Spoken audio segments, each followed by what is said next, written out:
Welcome to One More Thing, a podcast like no other. I'm Kyle Thompson, coach, speaker, and turnaround artist, driven by enthusiasm and fueled by passion in everything I do. And I'm Tori Barker, creative engineer and marketing guru. You're about to experience a podcast that will challenge you to think, reflect, laugh, and grow.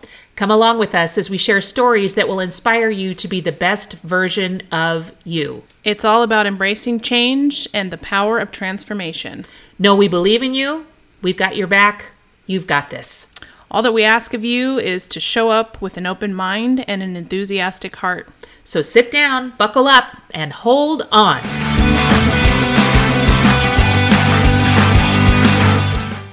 Here we are with episode 4, and this episode is all about Kyle. How fabulous. This is a good one. When we started brainstorming for the podcast and the topics that we wanted to cover, we jotted down a whole bunch of ideas that came to mind, and mine that I said was, you have to tell your story. And so I'm honored to have the privilege to ask you these questions and interview you, because you are a shining light. And I just want people to be inspired by you. Thank you. Because you're an inspiration to me. Thank you. Thank you. I love it. I love So, do you want to kind of tell us about your initial, to give us the time frame? Do we want to do that? Yeah, so I've got to go back a little bit before the cancer diagnosis, because I really think that it played a role in all of this. So bear with me as I take you back. Mood music to take you back. 2 years ago, December of 2017, I was dancing, no big surprise. We were at our Christmas party, and my knee, your knee goes like this, but my knee decided to go like that, sideways. And what I did to my knee was I had a torn meniscus. And that torn meniscus put me on a path of surgery, diagnosis, surgery, and then ultimately my whole desire for 2018 was to make that year about my health, ironically. So when I went in for my meniscus surgery, my blood pressure was 174 over 100. I was 63 pounds heavier than I am now. I was not in a good place mentally, physically, emotionally, kind of tears of a clown, covered it pretty well. But by the same token, I really actually feel that injury was what set me on this path and probably ultimately saved my life. Yeah. Crazy as that sounds. So I was down for the count and went in, had the surgery, had the recovery, made the commitment to get my health in order. Ironically, as well, this month serves as 1 year ago that I went in to get my checkup, my physical. And I remember going in to see my primary doctor, and he's fabulous, by the way. And he came in the room and he said, hi, so who's your primary doctor? And I said, you. And he looked at me and he goes, have I seen you before? And I said, oh, no, I don't go to doctors. And he said, well, may I ask, when's the last time you went to a doctor? And I said, my daughter's 25, so 25 years ago. Oh my gosh. 25 years ago. So, it's if it's not broke, don't fix it. But it was clearly broken because I was hot on the heels of having come from meniscus surgery. So he did the full-blown physical. And at one point, he then indicated that as a result of a finding on a pap smear, that he wanted me to go to an OBGYN. Wow. That happened that very same week, that last week of July of 2018. August 3rd is an anniversary that I celebrate. And that August 3rd was the call that I got from the OBGYN that said, Kyle, you have uterine cancer. So I said, what's next? Giddy up. Let's go. What do I have to do? Yeah. Went home to my mom's house because I was having dinner with her that night, and then kind of set about on the course of what would follow in terms of what I would be looking at over the course of the next year and a half. I had no idea what I was looking at. Right. August 3rd was my diagnosis. September 6th was surgery, full hysterectomy. My surgeon is a badass rock star, Dr. Gonick, unbelievable. And I just amazing. Thank you from the bottom of my heart, Dr. Gonick. But September 6th was that. She set about then putting me on a path to meet with both my oncologist and radiation oncologist. And my oncologist set about my treatment, which would be my chemo, which started on October 11th. Wow. And my radiation started on February 26th. And my treatments all ended on April 10th, which was my dad's birthday.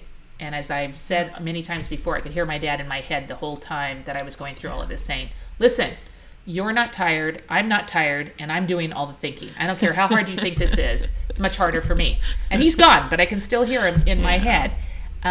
Not to mention as well that it was like I went back and hearkened back to those days when he would tell me, dig in.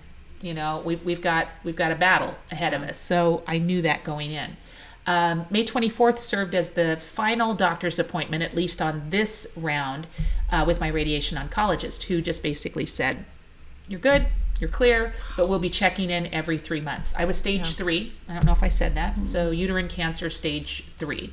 And God bless my doctors, because those people and those caregivers, amazing people, get you through to the other side. Yeah. So that was that time frame for me, Tori. Okay, so tell me, since we've kind of heard the story and the time frame, this all happened really quickly, within a year, right? Less than a year. Right. So I'm on the back side of this, and as Tori said, I was less than 1 year when I was all said and done from the time at which I received that phone call, that diagnosis. Yeah. So August 3rd, like I said, it will be one that I celebrate. It's definitely an anniversary I celebrate. Not one that everybody kind of expects to celebrate, but I celebrate it. So I want to ask you, how would you describe yourself before you got your diagnosis?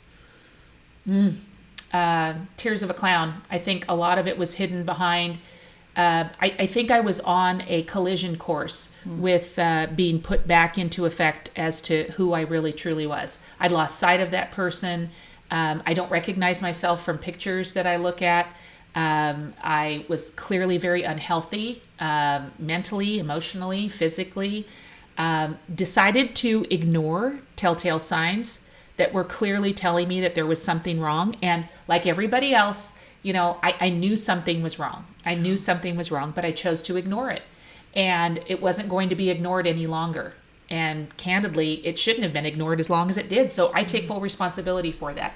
Now I'm this person who goes to the doctor for, you know, everything. And they're going to be taking care of me for 5 years. Blood blister. I feel sorry. Yeah.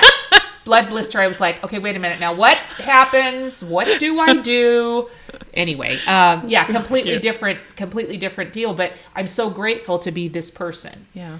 My desire was that at the time that I was diagnosed and I recognized, and one of the things that I keep going back to or harken back to was my body was at its very worst. At its very worst. And God bless my body. When I got home and I would be after treatment, I would pat myself on the knee or pat myself on the shoulder, and I would say, thanks for taking care of me, because I haven't taken care of you. Yeah. And so now my desire is every day that I wake up, I treat my body and revere my body because of what it did for me. Yeah. That's awesome. So some people, when they think about your situation, would think to themselves, how would I react? How would I respond to this diagnosis? So what was the one thing that you remember thinking or feeling when your doctor gave you the diagnosis? I think I just went immediately into proactive mode. I did not want to be this has happened to me. Because I've never been that person anyway. I'm not very reactive, but I wanted to be able to contribute in whatever way that I could to make it so that it was better for them and easier for them. So naturally, my first instinct was, what do I need to do? Like when my blood pressure was so high, what do I need to do? You find out that you have cancer. What do I need to do? You know, I wanted to be partners. I wanted to partner up with that. And maybe part of that was the ability to then feel like this wasn't happening to me, but I was making sure that I was doing whatever I could to fight it on my end. So that's kind of, I think, what I felt first and foremost, more than anything else. I don't really remember a time that I felt like, oh my God, I've got cancer. I just felt like I had the best of the best. There wasn't a team that was assembled, no doing of mine, because I didn't assign these people, But I'll tell you something, I could not have ordered a more dream team than I have and had. Now, was it a phone call? Did you get a phone call, or did they call you into the doctor's office? No, a phone call at my office. No. And so I took it, and I remember Lori Bernstein, Lori, love you, sitting there with me, and she was the first one that I told, and I said, I've got uterine cancer. And I had a lot of people who were like, oh, a lot of people have this has happened. And so taking you down that path, so that was good because they wanted to make sure that I was okay. But every single time it seemed like, no, now I'm doing chemo. No, I'm having surgery. Now I'm doing chemo. Nope, I'm doing radiation. So it was more than what, had I not taken care of it, I would not have been looking at what I was looking at. Wow. My fault. I take responsibility. Now, you seem to be so strong and so on a path as you're telling your story. But did you have any dark days? Any days where you felt like you didn't know if you could go on until you regained that mental strength? I think I was so caught up in and focused on and tenacious about being better.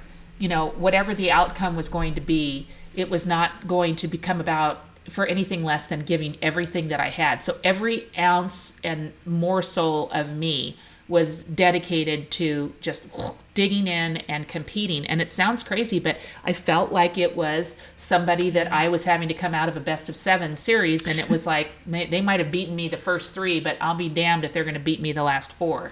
So even though I was a little bit behind the gun and, behind the 8 ball, I still felt like, I am going to fight this with every fiber of my being. And there is no way that I'm going down without people going, no, she gave everything that she had until there was nothing left to give. I owed that to my doctors. I owed that to my body. More importantly, I owed that to my daughter. I owed that to my family. I owed that to my friends. I owed that to the people who were thinking of me and praying for me and loving me and supporting me. They weren't going to get anything less than my best, for sure. And what kept you going? Was it just that, your friends and your family? And yeah, I think so. A lot of people, funny that you asked that, Tori. A lot of people ask a lot of times, what kind of kept you getting through that? And I think it was that every day served as another. I'd never experienced day 2 of having cancer. I'd never experienced day 1 after surgery. I've never experienced chemo. I'd never experienced, and listen, don't get on the computer and Google stuff. That is just ridiculous. I never did that. I went to my doctors. I had a series of questions that I prepared.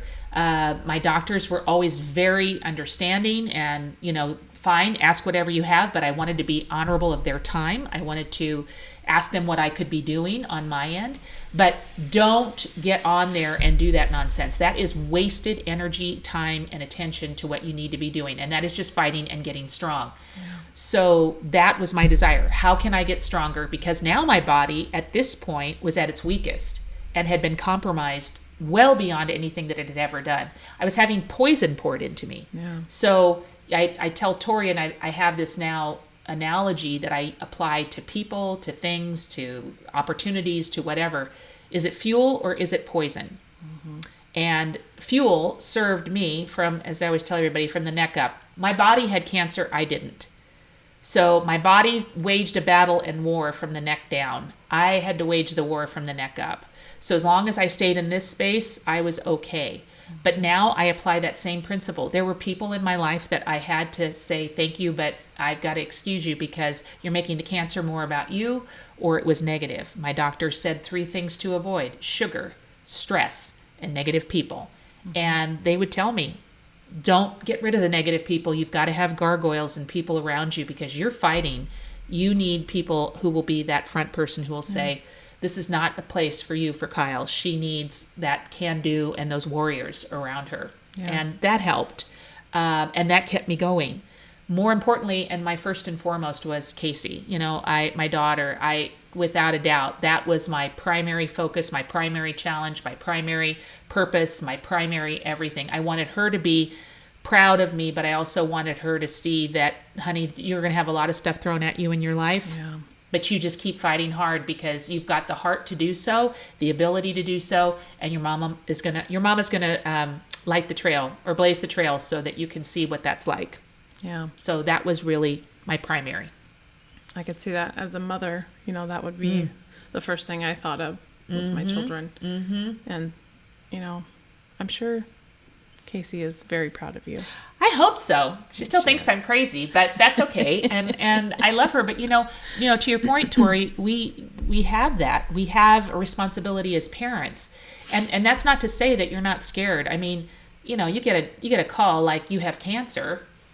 Okay, well, I'm stupid. I don't know what that means. I know what cancer is, but what I did learn is there's so many varying degrees, and there's so many various cancers. And so treatments change. Not only does your diagnosis change, but the treatments change, and there's a whole host of things that go into it. So just putting a blanket over everything and saying, oh, you have cancer, don't do that. When somebody tells you they have cancer, the first thing that you can do is say, what is it that you need? Because people wanted to bring me food. It's like, do not bring me food. I can't do food. Yeah. But thinking of me and note cards and prayers, and people came up with all kinds of versions of ways that candidly I will never forget, and I am so eternally grateful for. And it helped me navigate this course. New course, but helped me navigate it. Yeah, I love it. Okay, so another question. Do you have something that you did every day or a ritual that you put into place throughout this journey? Yeah, I journaled a lot during the course of this. My friend Carol Kellogg, hi Carol, love you. And she was one of my ride or dies for radiation, gave me a journal. And so I journaled through this. And the journal entries could have been something different every day. It could have been a quote that I really liked. It could have been, what I was thinking, how I was feeling. I really wanted to track that because naturally my treatments were longer than I had ever experienced. And I wanted to be able to see a pattern that would develop so I would know, perfectly normal. And I could report back to my doctors accordingly. Yeah. So given that was the case, that journal was extraordinarily helpful, and it served not only as my place that I could go and put my very thoughts and emotions and whatever else was going in my thinking and my mindset, and then it served as a really great resource for me with my doctors. How are you feeling? Well, on this treatment, I did I wanted to honor their time and respect what they were doing. But I also was walking. My doctors weren't altogether too happy about it, but there you go. I didn't want to sit around. I'm not a sit around person. I just am not. And I wanted to make my body strong, as strong as I possibly could. It was tough on days. I mean, I can remember stopping on hills that I now have no problem going up, but stopping 2 or 3 times, maybe 4 times. Yeah. But I just wanted to build up. I wanted to get strong. So I would be prepared for whatever it was that was coming my way. You're amazing. Not really. Not really. So was there anything that brought you comfort during those times? Well, Tori knows, and you guys know thus far about me, is that I'm a voracious reader. So I got my hands on as much as I possibly could. I focused on the fact that I knew that if I'm getting through these treatments, and my doctors are all like, good numbers, good blood, good blah, blah, blah, and they know me well enough to know that it was always like a competition. I'd come in and I go, wait a minute, how do I get my numbers up? And then look at them and they're like, no, this is normal. I know, I get it, but how do I get my numbers up? So they started to, I'm sure, probably call security after a couple of times, but I just wanted to make sure that I was doing whatever it was that I needed to do. So if I felt like I was compelled to do something or follow something, it was primarily because I'd read about it. So I made sure that I read and kept myself apprised. But I also knew my objective was to live in a world of mission remission. That's where I call where I live right now. So my objective from here until my final days are going to be all about mission remission. So how do I eat? What's my lifestyle? I don't drink anymore, but I'm funny sober and I'm fun sober. So I didn't need it and I didn't want it. And it served as something that candidly was an empty calorie. And what I eat, back to my whole premise of fuel or poison, is what am I putting in my body? So I just feel like if I'm drinking, then paying tribute to my body. And my body, listen, my body was bad. It was like an old Trans Am. Kids watch Smokey and the Bandit for reference. An old Trans Am. Really hot car with a T-top and Burt Reynolds and Smokey and the Bandit. Yeah, Sally Field, here we go. My dad had a Trans Am. I just thought we were the coolest. Now people are like, really? Seriously? I saw a guy with a mullet that was driving one of those. Awesome. So anyway, that's what I felt like. A classic car in a barn that had been abandoned and mistreated, and the cows had defecated and chickens and everything else all over it, and it was just a mess, just a mess. But it still had good bones, and it still was strong, but the engine needed work, and it needed a lot of body work. And so that's what I'm working on now, is the body work. But that's what I felt like. That's really what I felt like. Now, if you were to put a quote for your journey, can you narrow it down to one quote? I think it was the Babe Ruth quote. That was the don't give up. I think I think if I get that right, it's hard to beat a person who never gives up. Mm-hmm. I think what helped me, maybe more as it relates to my qualities that I think probably helped me most through this, were hope and tenacity and never say die. My mom has always said, you're the most tenacious person that I know, to my detriment as well. So, there are times where it's like, let that go, Kyle, let that go. And I'm sure I could hear that when I was 3.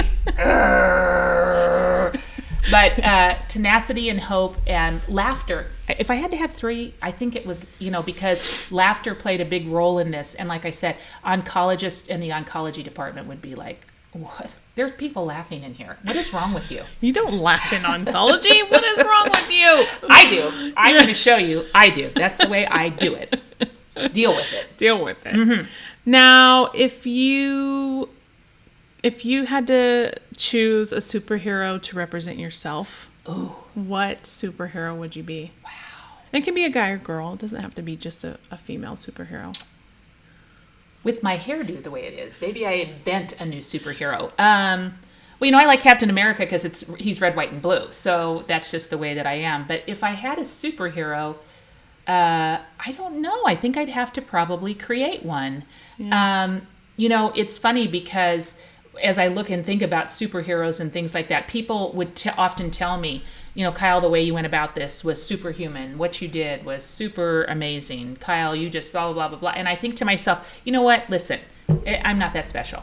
But I will tell you that if I have the opportunity to be presented with someone who is diagnosed with something like this, I would be happy to sit down with them and say, look, this is what really will take you to the next level. Because the one thing you want to remember when somebody is diagnosed with cancer or is diagnosed with an illness, it is all about them, all about their fight. Yeah. So you just key into, tell me what's important, tell me what you need, and I'm going to do it.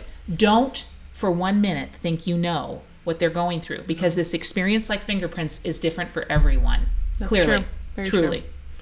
Yeah. So you would make up your own superhero. I'm going to make up my own superhero. And with I keep my hairdo, I think... What would your superpower be? Radiating. Tenacity. Radiating light. Oh, yeah. And we get to the radiation. That's a whole nother thing. I'm telling you. Wait till you hear those stories. That is... I think we'll have to have ratings for our... Yes, because they're going to be pretty much off the charts. So stay tuned for those treatments, because they're quite something, in fact. But radiation, yes. Captain Radiation. Wonder Woman Radiation. Wonder Radiation. I will make you see God. Oh. Woo! Yeah, that's a promise. There you go.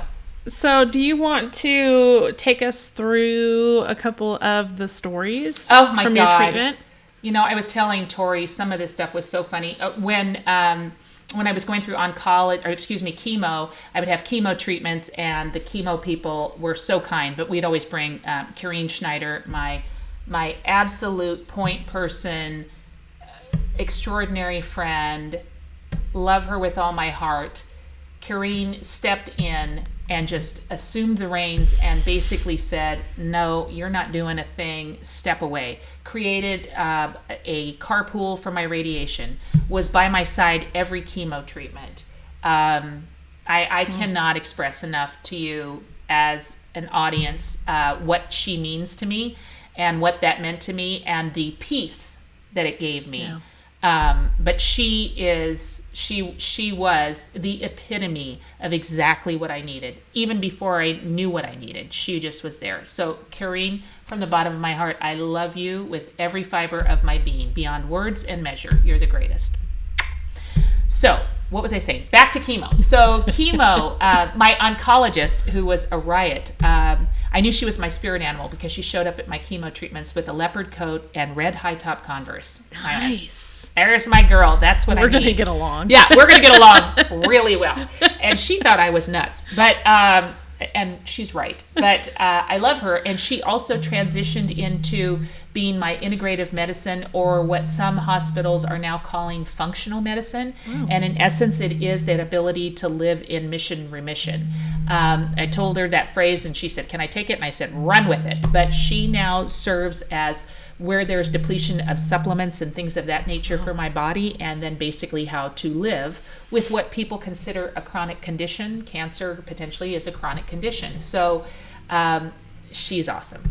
So my treatments for chemo were pretty uneventful, I would say, for the most part. Not brutal. It was rough. Chemo was rough.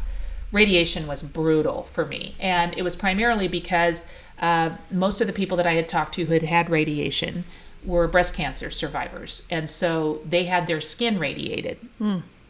My gut was being radiated. So all that goes along with that is... use your imagination. Without getting too graphic. There we go. So I'm now getting to the place. I mean, I laugh because sometimes when Tori and I are together, I'm like, did you hear that? That's my stomach. I don't know what's going on. It's speaking a language that I don't even know. But it takes a little while for it to get settled. And so given that that's the case, chemo, for the most part for me, as I said, pretty uneventful. But radiation, another whole other thing.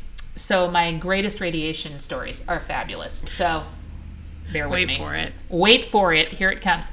3 radiation people when I would go in, and they were typically the same people. I always brought banana bread for everybody. I'm Italian, so food is like everything. So they were really sweet, and they would go back and forth, and we would share stories, and I would come in, and always dressed in like sweats and baggy clothes because my radiation occurred right across my midsection, basically.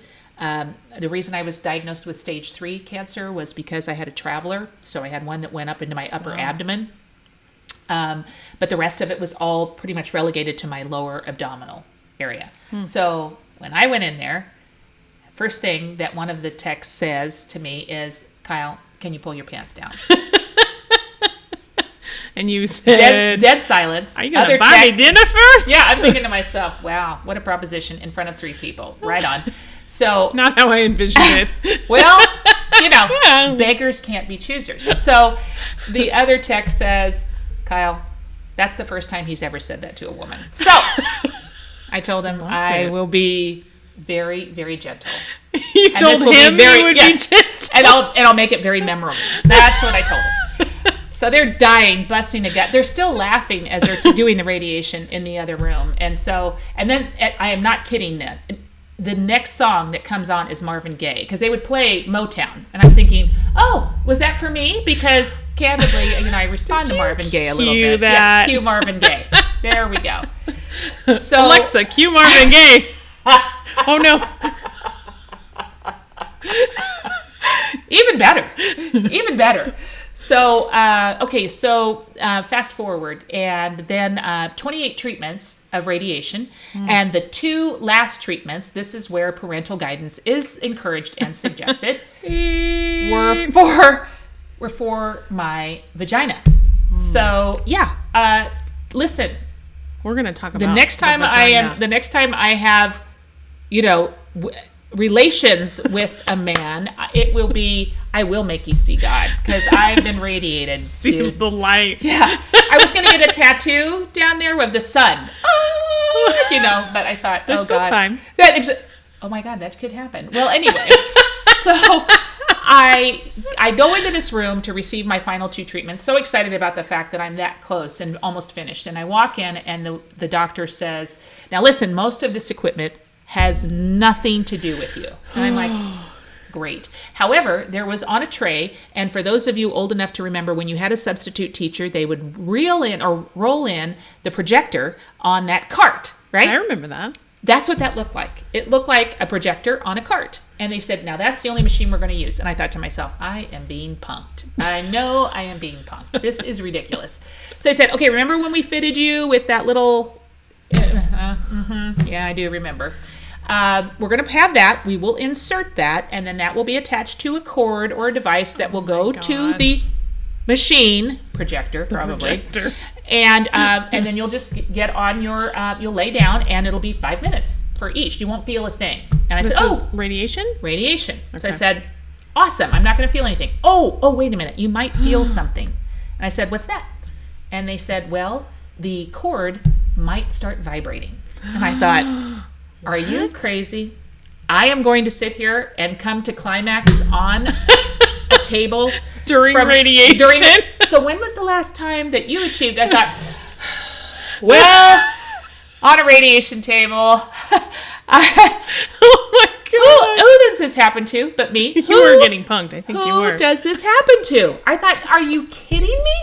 I'm insane. And I thought, you can't be serious. I cannot. They're hiding behind the screen or behind the curtain and laughing their butts off and thinking, oh God. So they said, well, just put your knees up. I thought, oh my God, can you put on some Marvin Gaye? Can you whisper in my ear?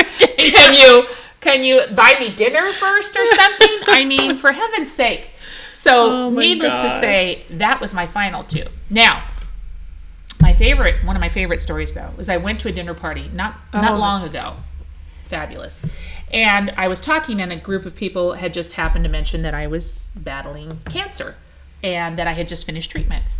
So probably 7-8 couples. I'm there by myself. Gentleman comes over to me. I did not really know him, but he just introduced himself and said, I was so compelled by your story, but Kyle, may I be so bold? No. Because I had told everyone I had uterine cancer. And so he said, I wanted to ask if I may, and you can tell me if I'm too bold. Can you tell me what a uterine is? And I looked at him. Was he married? He was married. Oh, gosh. 4 children. Oh, no. And I looked at him with this look on my face, very puzzled, and I said, you know what? I have no idea. He looked at me like, why would you let them take that then? They took your uterine and you don't even know what it was?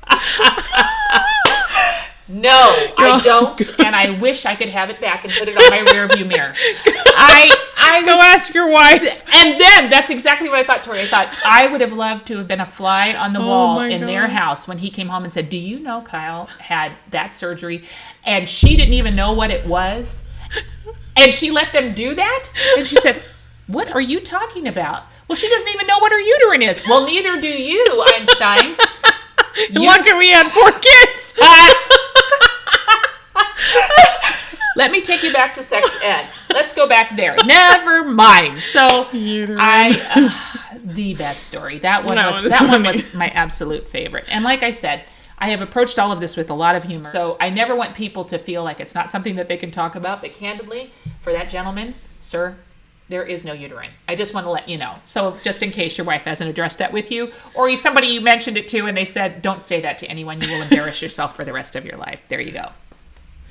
Now tell me, you always say to me, and you've said this to many people, that cancer is your second greatest blessing. So tell me why you feel that way.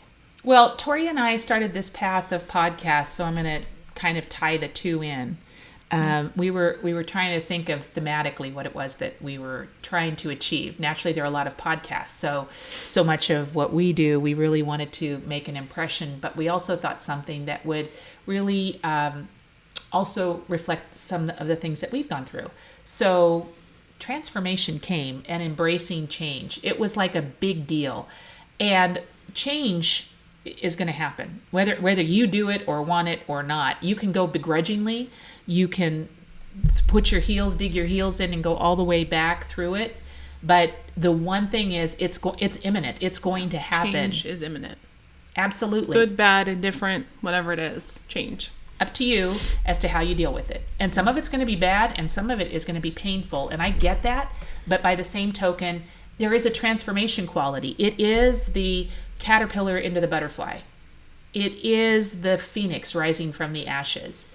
And I told Tori there was a picture that I looked at, and I look at a lot of my pictures from 2 years ago, and I think, I don't even know who that person is. I have no idea who that person is.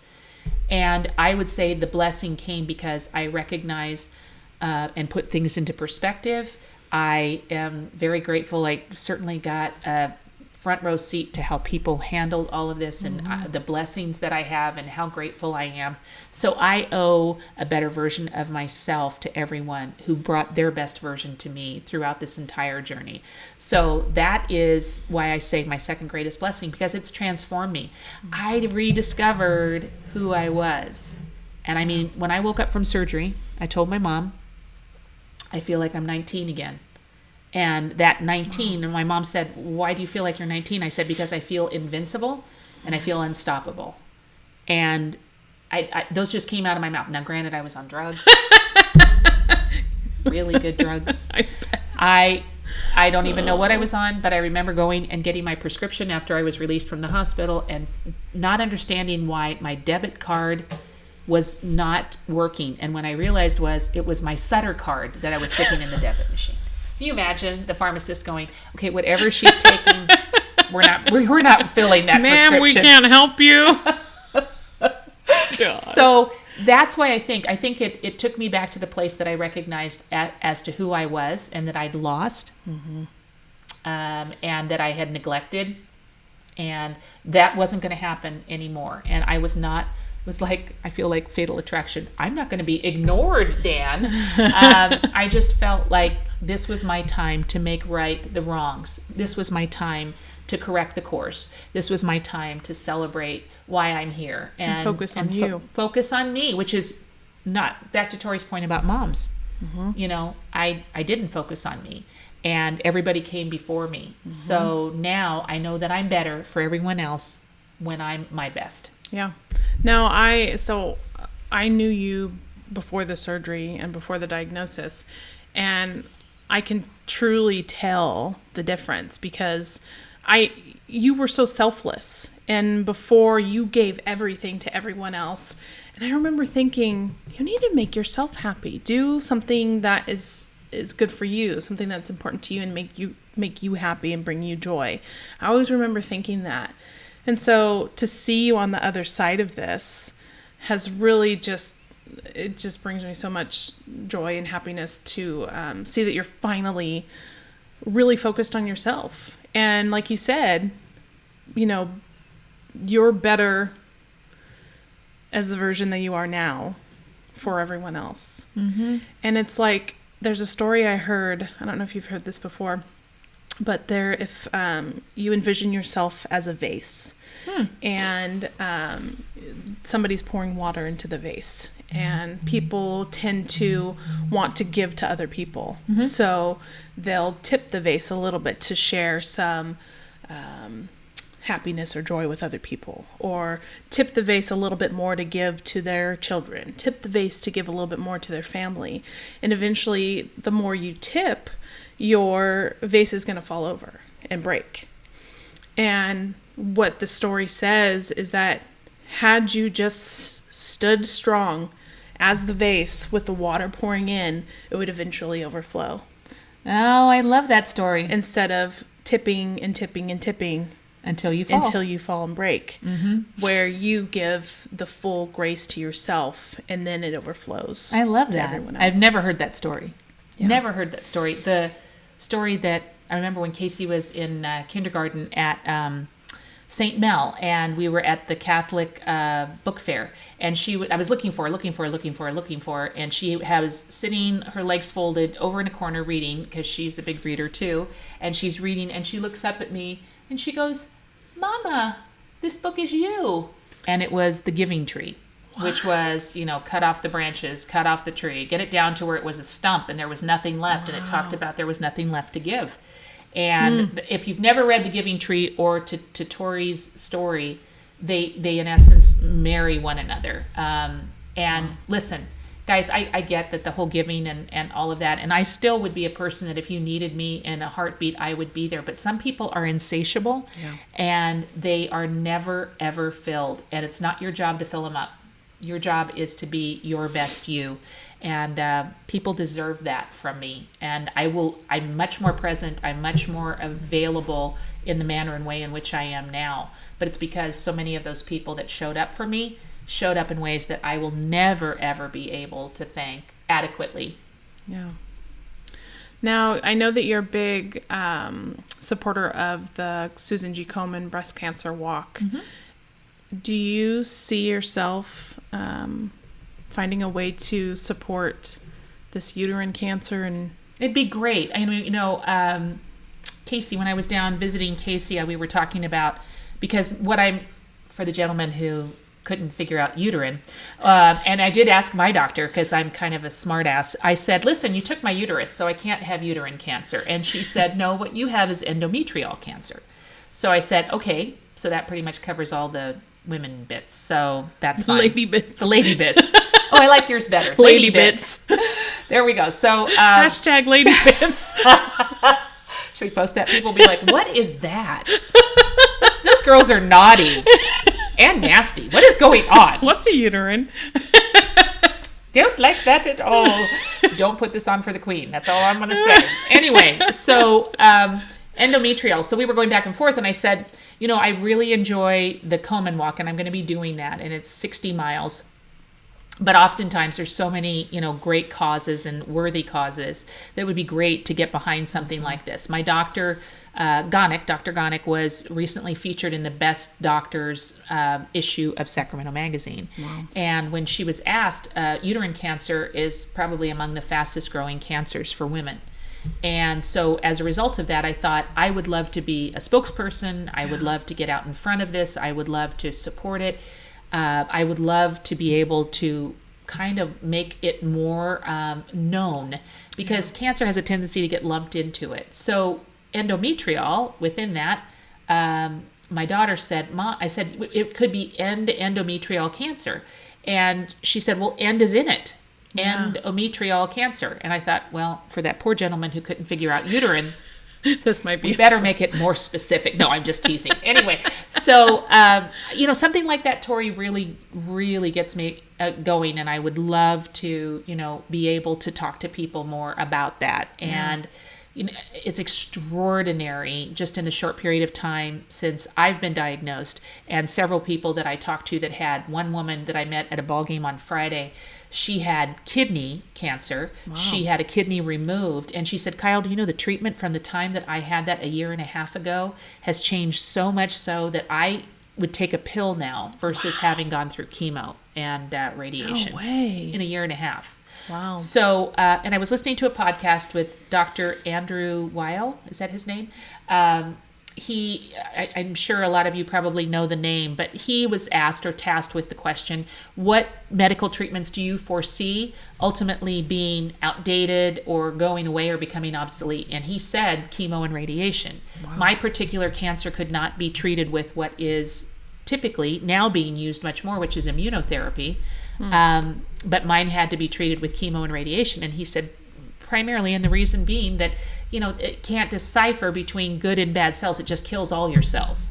So that probably will very well be within our lifetime, knock on wood, an opportunity for all of the great progress that's being made.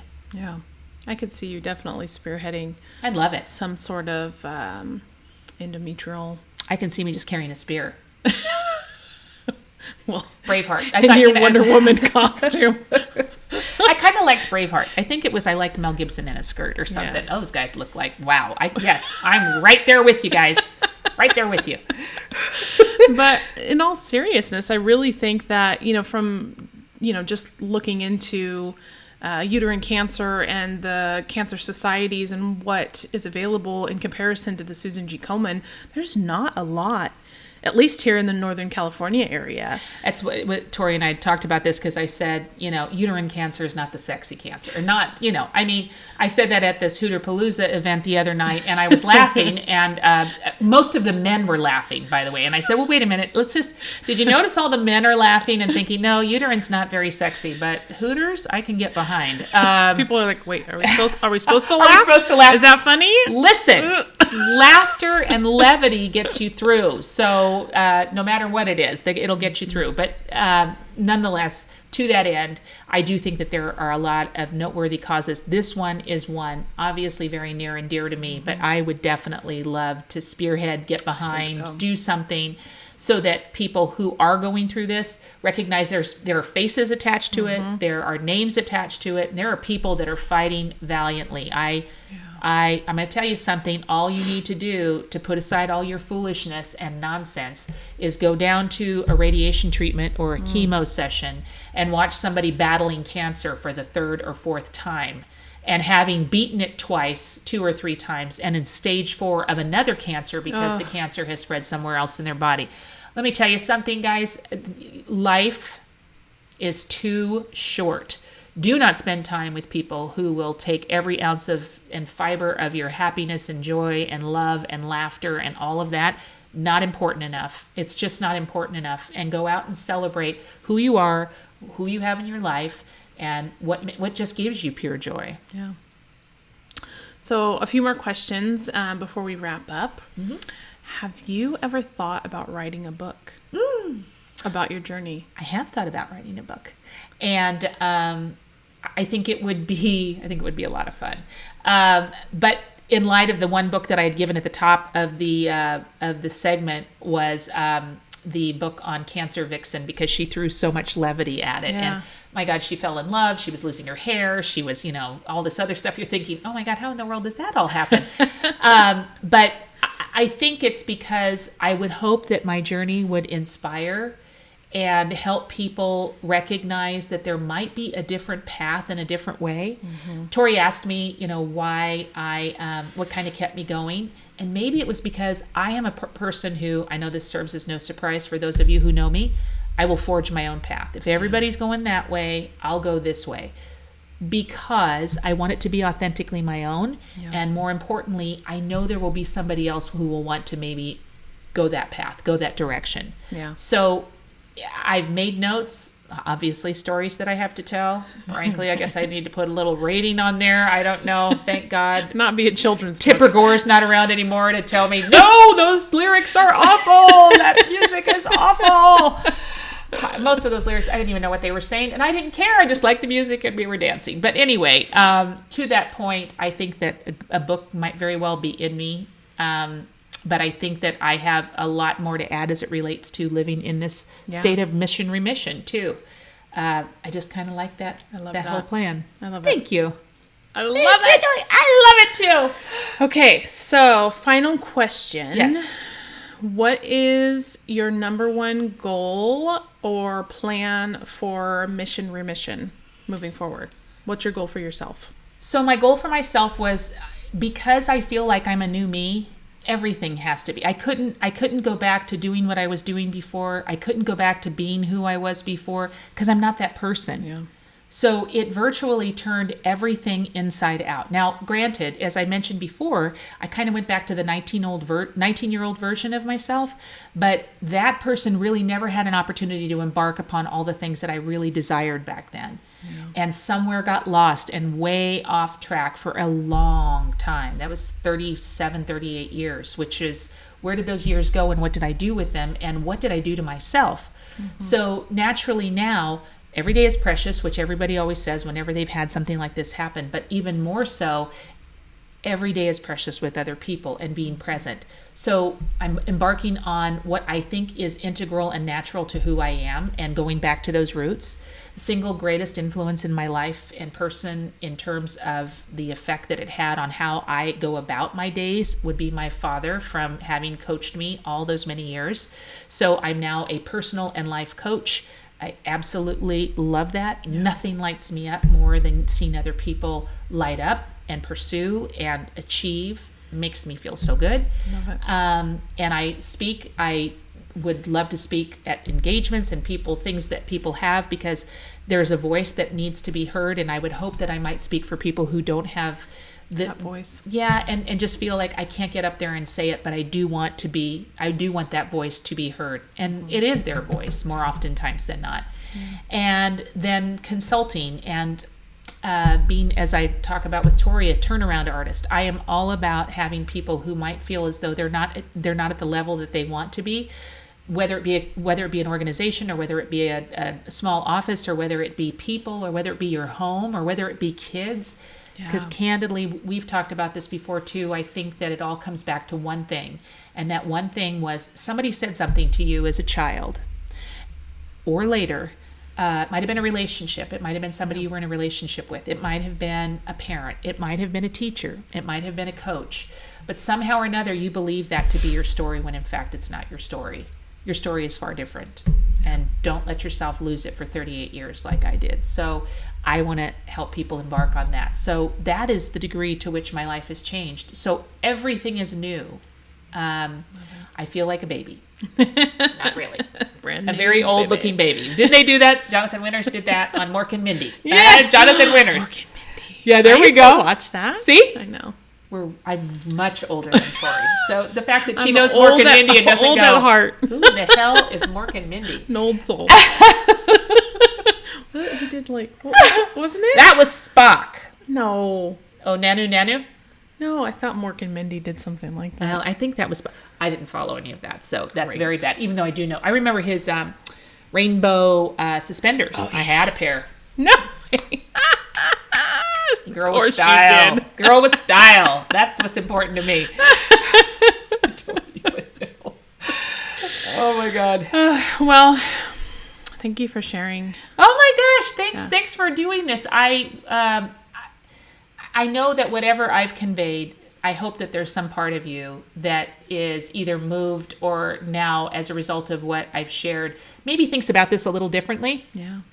And just know that there are people that are out there that sure could use a kind word or a note, or just I'm thinking about you, but know in your heart of hearts that it's okay and you got this. Yeah. You got this. So I am honored and privileged to be a dear friend of yours. I love you, Tori. So thank you for giving me the opportunity to share your story and kind of navigate through this with you. Thanks, honey. I just love you. I love you even more. And we look forward to getting your feedback about this. And candidly, if you would love to share stories, or if you would like to, ask other additional questions, I'm certainly open to that and happy to answer in any way, shape, or form that I can to help you navigate this and make your way through. But as I said, I think I have that bracelet. I always forget what it says, but it's something that, even with tears in her eyes, she still says, I got this. Yep. So just remember, you got this. Thank you, guys. Thank you, guys. Have a great day. Bye.